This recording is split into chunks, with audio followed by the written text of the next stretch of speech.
I didn't leave because my husband was abusive, not because he cheated, not even because he didn't love me.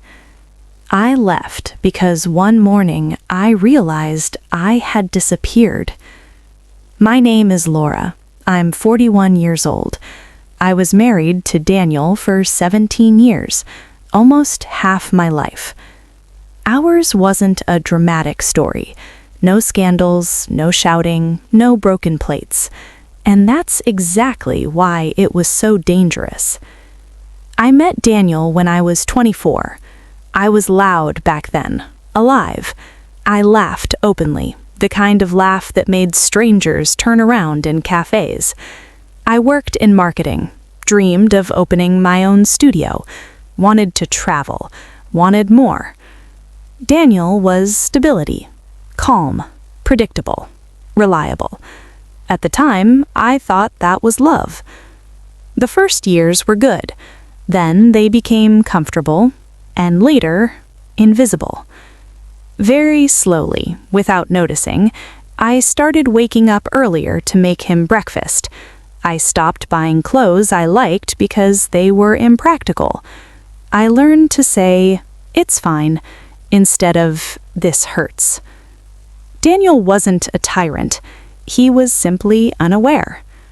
I worked, but my job was called "You're home anyway." I was tired, but my exhaustion was not like his. I spoke, but he heard words, not meaning. "You're strong," he used to say, and I believed him, because strong women don't complain, right? The scariest part didn't happen suddenly. It happened quietly. I stopped telling him how my day went, because the answer was always the same. Got it. I stopped inviting him into my inner world, because he was bored there. I stopped waiting, because waiting hurts. But I stayed, because that's what grown women do, because everyone lives like this, because don't make things up. The moment of clarity came unexpectedly. It was an ordinary evening. I was standing in the kitchen, cutting vegetables. Daniel was sitting at the table with his laptop. "By the way," he said, without looking up, "my mom is coming on Saturday. Can you cook something decent? Last time she said your food felt kind of soulless." I didn't answer right away. I looked at my hands. They were dry from water, small cuts from the knife, wrinkles that appeared earlier than they should have. "Daniel, can you name 3 things about me?" He finally looked up, confused. "What do you mean?" "Just name 3 things about me." He smiled, slightly uncomfortable. "Laura, what kind of question is that? You're my wife." "I know. Just try."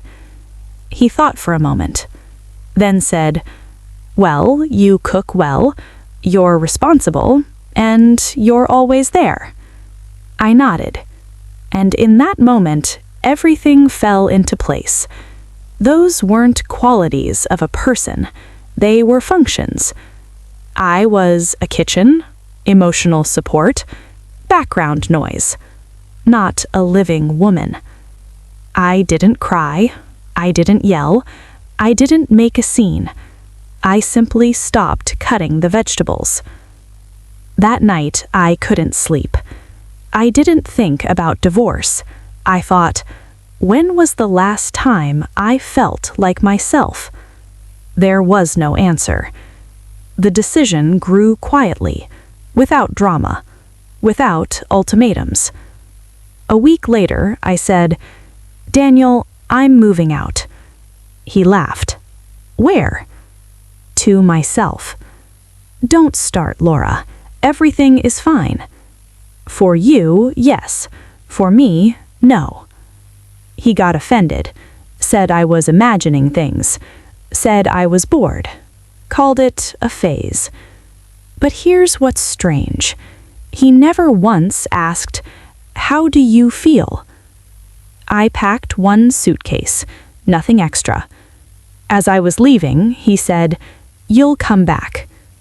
I turned around and replied, "No. For the first time, I'm going somewhere I exist."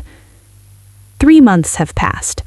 I live in a small apartment, an old couch, one mug I chose myself.